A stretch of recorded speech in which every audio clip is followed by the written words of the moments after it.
Good evening, I'm Kevin Christopher. And I'm Angie Bevin, in for Nancy Cox. Thanks for joining us at 6. The country's longest government shutdown is coming to an end. Senate Majority Leader Mitch McConnell says the Senate will pass legislation today to reopen the government and provide the room to negotiate a funding bill for the Department of Homeland Security. Now, earlier, President Trump announced he agreed to fund the government for 3 weeks while Congress negotiates border security. Great news for 800,000 federal workers who haven't been paid in 35 days.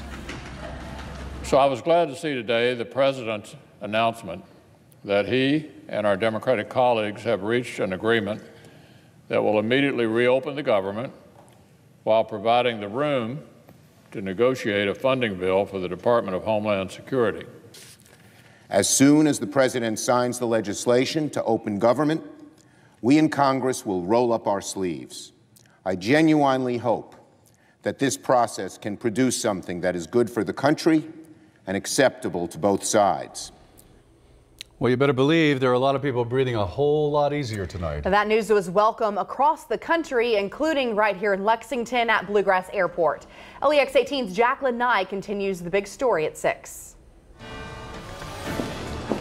For more than a month, TSA agents at the Bluegrass Airport in Lexington have gone without pay. I think it's terrible to have to work without pay, and those people deserve not to be to come to work without pay. But today, flyers say they're breathing a sigh of relief, knowing the people who are working hard to keep them safe are going to get a paycheck. The people like these workers here, they definitely deserve to get their pay because they're working hard to keep things safe, so they definitely need to be reimbursed for their efforts. Despite the shutdown, one flyer says he never had any worries. I flew from Dallas last week and I didn't really have a problem at a DFW. I felt pretty safe, so I guess it'll be the same way this time too. I don't really have many concerns. Covering the news in Lexington, Jacqueline Nye, LEX 18 News. Stay with LEX 18 after our newscast for continuing coverage of the temporary solution to the government shutdown. Lester Holt will have the latest developments on NBC Nightly News at 6:30, and we'll have a complete wrap up tonight on Evening Edition at 7.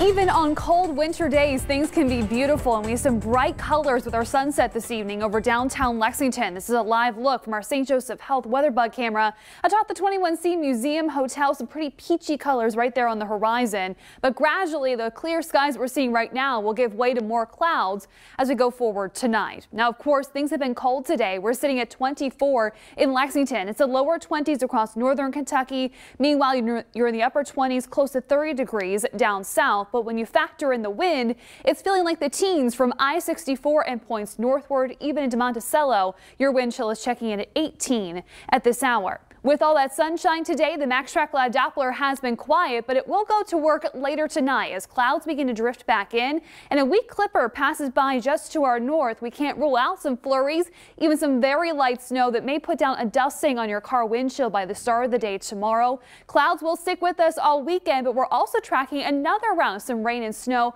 later on. More details on that coming up in your complete Storm Tracker forecast. All right, see you then. Thanks, Jill. Well, many of us still remember the 2009 ice storm that devastated much of Kentucky. More than 600,000 homes and businesses were without power all across the state. Emergency management crews have used that storm as a training tool and have made huge improvements in the years since. LEX 18's Eleanor Buckley tells us how on this 10th anniversary weekend.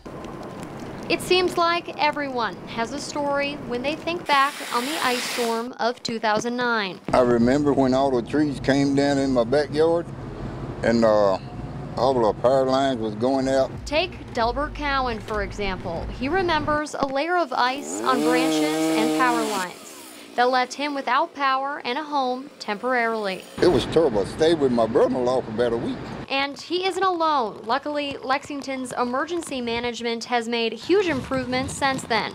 Perhaps most importantly is they now have a headquarters. Before we had to get equipment out, put it together, and set up. So that put us an hour and a half later into an event. So now 911, 311, and emergency management, the EOC are all in one place. So it makes it a lot easier to facilitate coordination and cooperation. Emergency management tells us more than 50% of the problems they had in 2009 are now fixable, including improved shelters and the use of inverters in case power does go out. Before we had to use a lot of manpower for police to be there now. It can be more automated and they can go do some of the other things that they need to be doing. Covering the news in Lexington, Eleanor Buckley, LEX 18 News. Jessamine County Animal Care and Control needs your help. After a large influx of animals, they're running low on wet food and supplies. Claire Crouch has more about why there are so many mouths to feed and how to help. Their walls are filled with barks and meows.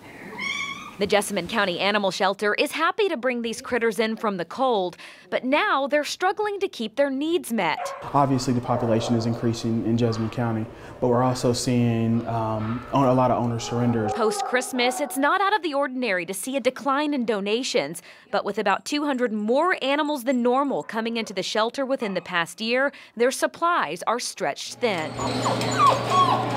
We're just really trying to get stock back up so then that way when the next wave comes in, we're going to be ready for them. The folks here at the Jessamine County Animal Shelter aren't picky, and neither are little guys like this one. Bring any brand wet dog or cat food or pet supplies you can find, and your donations will be much appreciated. Donations can be dropped off anytime, Monday through Saturday from 9 to 5. But of course, the ultimate way to help is making one of these four-legged cuties part of your own family. I always encourage someone to adopt. Just make sure it's what you want, it's the animal you want, but we always encourage people to adopt. Covering the news in Jessamine County, Claire Crouch, LEX 18 News. If you can help, the Jessamine County Animal Shelter is located at 120 Fairground Way in Nicholasville. Well, from the federal government announcement that we had today to some big news from our state capital. Governor Bevin is running again, but with a new running mate. Connor McHugh was there for the announcement. Governor Bevin kept his promise of running for re-election, finally making it official this afternoon. The announcement, though, came with one major change from his last campaign. This November, voters won't see current Lieutenant Governor Janine Hampton next to Bevin's name on the ballot. Today, the governor officially filed for re-election with State Senator Ralph Alvarado as his running mate instead. Alvarado serves Clark, Montgomery, and part of Fayette County. He's also a practicing doctor. Bevin says he chose the senator for many reasons, including his life story as the son of immigrants, along with his experience in the state legislature. Bevin praised Lieutenant Governor Hampton's work over the last 3 years, but he says he wants to continue to move forward politically. And to him, Senator Alvarado is the choice. I mean, the reality is this is somebody who moves with the sense of urgency that I think is needed as we look forward. He's a guy who has relationships, and strong ones, with the very constituencies that are going to be imperative as we move forward, not only politically, but in the private sector, in the medical community. Healthcare, I don't know if you noticed, is one of those areas where we tend to be in the bottom 5. With Bevin's announcement, there are now 3 Republicans, 3 Democrats, and an independent running for governor. The list includes Attorney General Andy Beshear, Minority Leader Rocky Atkins, former Auditor Adam Edlin, Representative Robert Goforth, William Woods of Corinth, and Jeff Young. Covering the news in Frankfort from the LEX T-Mobile Newsroom, back to you. Well, this time tomorrow night, all eyes will be on Rupp Arena as the Cats host the Kansas Jayhawks as part of the SEC Big 12 Challenge. The powerhouse matchup features 2 top 10 teams, and as LEX 18's Mike Valenti explains, ESPN's College Game Day will help tip off the party early tomorrow morning. As College Game Day was busy setting up this morning, Coach Cal was making preparations of his own and took to Twitter to rally the troops. We need you into it. It's going to be a hard game now. Can't wait for the game. Can't wait for game day. Come on, help us. Not that Big Blue Nation needs some convincing. It's going to be early, so we'll probably be there about 8. Well, we need to represent BBN. We need to be there for Big Blue Nation, root for our Wildcats, show them that, you know, we support them, and this is a big game. We've never been, so probably try to go to experience College Game Day tomorrow for the first time. And at bars in Lexington, the party starts when the show does. Tomorrow at 11 a.m., they're going to start flooding in, and I'd say by about 12:31 we'll be pretty full and just keep in and out all day till the game starts. Of course, fans here are used to the spotlight that Game Day brings. This will mark UK's 17th appearance on the show. It's a lot of publicity, everybody watches it, it's a lot of hype, just free advertising for the university, and it's good for the state of Kentucky and the city of Lexington. But what would really be great for the city is a win. Kick butt, take names, and we're going to win the game. Covering the news in Lexington, Mike Valenti, LEX 18 News. Still ahead, a 10-year-old Lexington boy's science fair project is winning praise from NFL fans around the country. Well, most of them anyway. Watch as this third grader sets out to prove once and for all whether Patriots quarterback Tom Brady is a cheater. That's next on LEX 18 News at 6.